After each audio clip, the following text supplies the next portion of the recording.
Well, welcome back to the Communication Mastery Podcast with me, Mark Burlinson. This is where we unleash the power of understanding to build bridges and not boxes, because we really understand that communication is where teamwork grows. And all of us need communication in our daily lives, especially in the small business world. So my hope today is to give you some keys that you can apply straight away in your setting.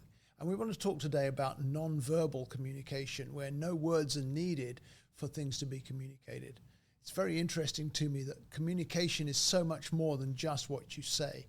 And when we talk about nonverbal communication, there's a number of different areas I want to focus in on, four in total, four key elements of nonverbal communication. And the first is my body language, or your body language, the body language that we unwittingly convey messages with as we communicate. You can convey confidence, or you can convey openness. You can convey defensiveness just by your body language.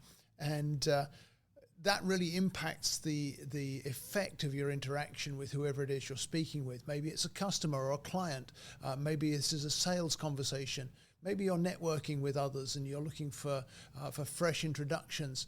The way that you position your body, the way you use your body language can make a big difference. So for example, if you're in a business meeting and your hand's on the side of your head like this, then that's going to say something very different than if you're paying attention and leaning in to speak to the person that you're reacting to or interacting with.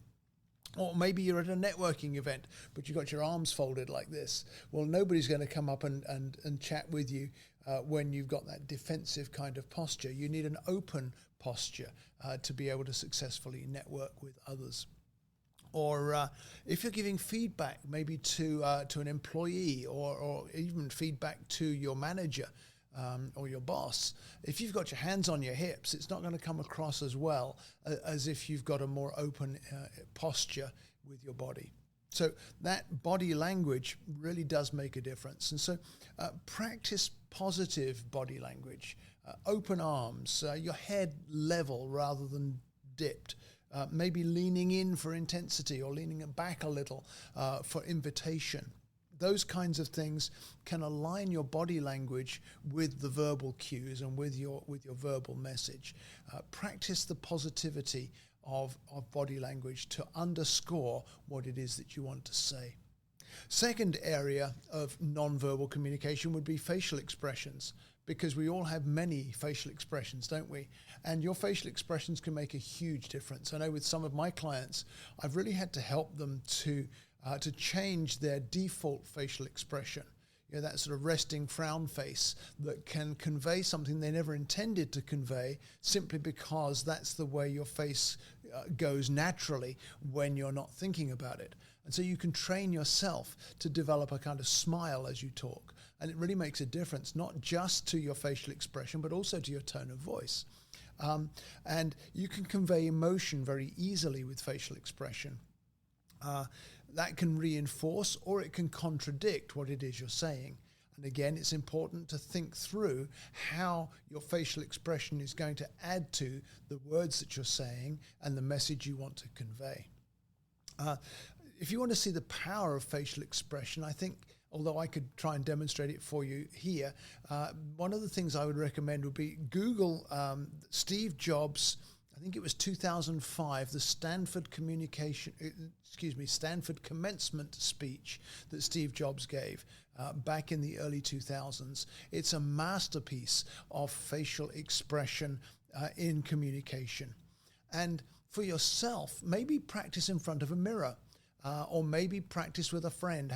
Ask people around you who know you well to give you feedback on your facial expression. Get feedback from your colleagues, from different interactions, and also become aware of your expressions, your facial expressions, by watching yourself, maybe on video in an interaction, or maybe just, as I said, in front of the mirror. Because you'll come across differently if you can change the facial expression to be more positive than is your default maybe. The third area, and this is difficult to convey in a one-on-one like this, but eye contact is very important for the effectiveness of your communication. Again, if you don't have the right level of eye contact, it can really diminish how well your message lands with whoever you're speaking with. And I think one of the most important things with eye contact is you can build trust, you can build rapport by making the right level of eye contact with the person that you're interacting with. You need steady eye contact, especially in a business relationship, in order that you can convey confidence, but also attentiveness. If you're constantly looking away, then the person you're interacting with is always going to assume that you're not being attentive to what they're saying or to what you need to say to them. But you do need brief breaks in eye contact to break the intensity a little. Otherwise, you come across as too strong if you're not careful.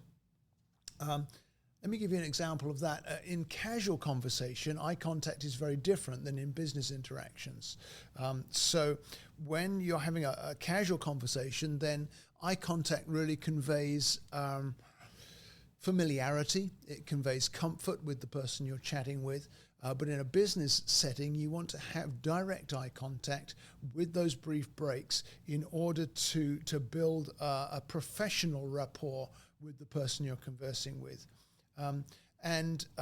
The commonality between those two settings, the casual and the business, is the conveying of interest. So again, what you do with your eyebrows, what you do with your smile, along with that eye contact, can really make a difference. You can convey interest very easily if you give your thought to it.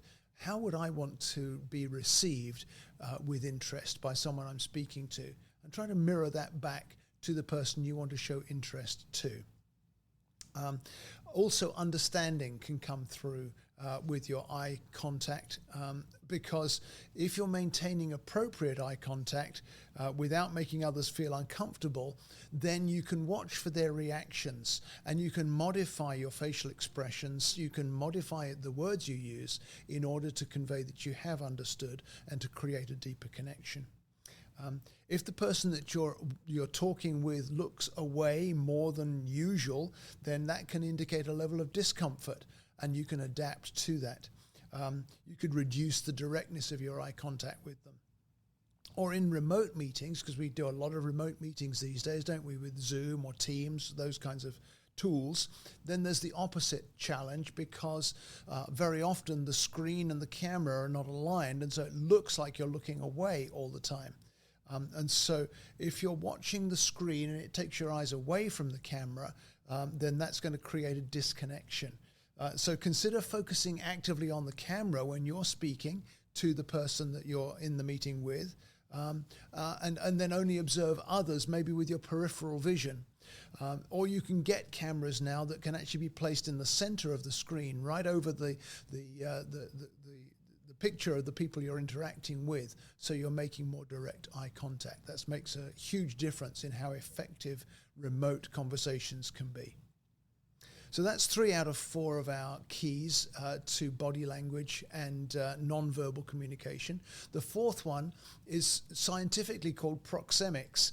That really means personal space.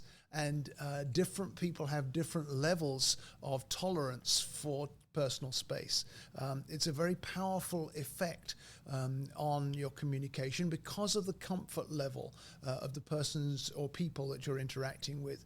And it also has a big impact on the perception of your professionalism in business interactions especially.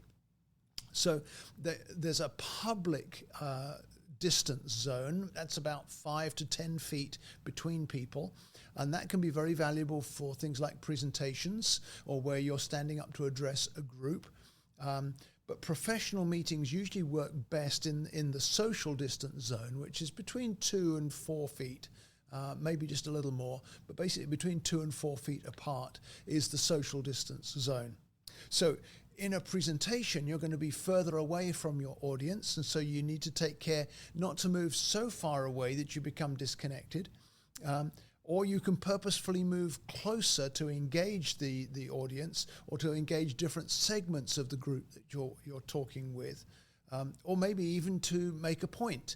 You might lean in to emphasize something specific. But if you're doing a presentation, be careful to avoid kind of just pacing back and forward, because that can be very distracting.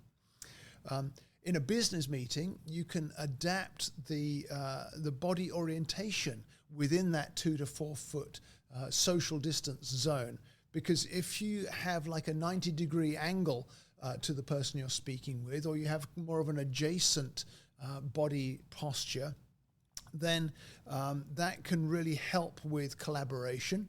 It can really help with forming a deeper connection with someone. Whereas if you're in a negotiation or a formal discussion, it's much better to be face-to-face or across the table. You can adjust that to suit the need of the communication. And you can gauge comfort levels again by watching facial expressions and body language. If they're maybe leaning away or people are stepping back, that gives you feedback as to whether your proxemics, your personal space, is effective for that setting or not. It's important to be mindful of the physical space in your work environments, to arrange meeting spaces to foster that sense of connection and collaboration, particularly considering the size or the nature of your team. If you've got a bigger team, obviously there'll be a different arrangement than if this is a small team of just 2 or 3. So in conclusion, pay attention to all these non-verbal cues and these non-verbal challenges in your daily interactions, because as you master these skills, it can really improve your communication, increase your effectiveness. You can form stronger relationships, and that will make your business much more successful. So why don't you let me know the scenarios that you see this in practice in, or maybe problems that you've found in terms of non-verbal communication. Give me some feedback, because I'd love to include your questions and your responses, or my responses, excuse me, in our next question and response episode, which is coming up in a few weeks' time. So also, could you give me a helping hand to get the word out by either reviewing this podcast, or maybe even just pull out your phone right now and text the link to this episode to a friend you think could be helped by what we've talked about today. Thanks again for your help. Thanks for your attention. I just trust that your personal space and your eye contact and your body language will be refined in future communication to your benefit. We'll see you back here next week.